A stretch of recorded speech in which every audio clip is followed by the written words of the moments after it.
रामकृष्ण हरी विठ्ठल केशवा गोविंद माधवा. रामकृष्ण हरी विठ्ठल केशवा गोविंद माधवा. रामकृष्ण हरी विठ्ठल केशवा गोविंद माधवा. रामकृष्ण हरी विठ्ठल केशवा गोविंद माधवा.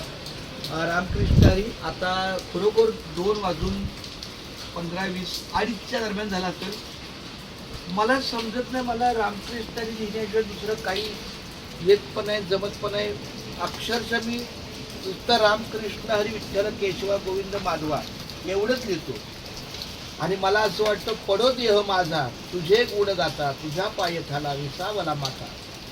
संपले जीवन संपली ही गाथा, तुझ्या पायथ्याला विसावला माता. उधळला डाव माझा मीच हाती, धावलो उगाच मृग जळापाठी. उपेक्षित दारी तुझ्या जगन्नाथा, तुझ्या पायथ्याला विसावला माता.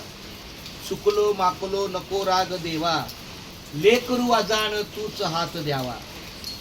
पडो देह माझा तुझे गुण गाता, तुझ्या पायथ्याला विसावला माता. नको जीन झालं मिटू दे हे पान, नको जीन झालं मिटू दे हे पान. तुझं तूच देवा ती करू रिजा दान. चित्त लागले रे पैल तीरी आता, तुझ्या पायथ्याला विसावला माता. आता माझं चित्त, माझं लक्ष फक्त मी माझा मुलगा व्हिडिओ शूटिंग करतोय म्हणून त्याला कानावर घालावं.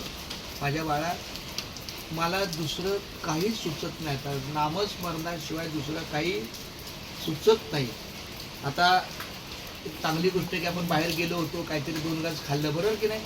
त्यामुळं आता जास्त खाऊ करणं वाटत नाहीये.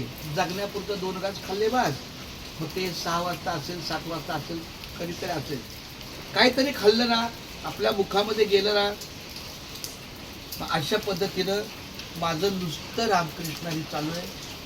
आणि मला पांडुरंगानं अशीच सद्बुद्धी द्यावी, असंच शारीरिक ताकद द्यावी.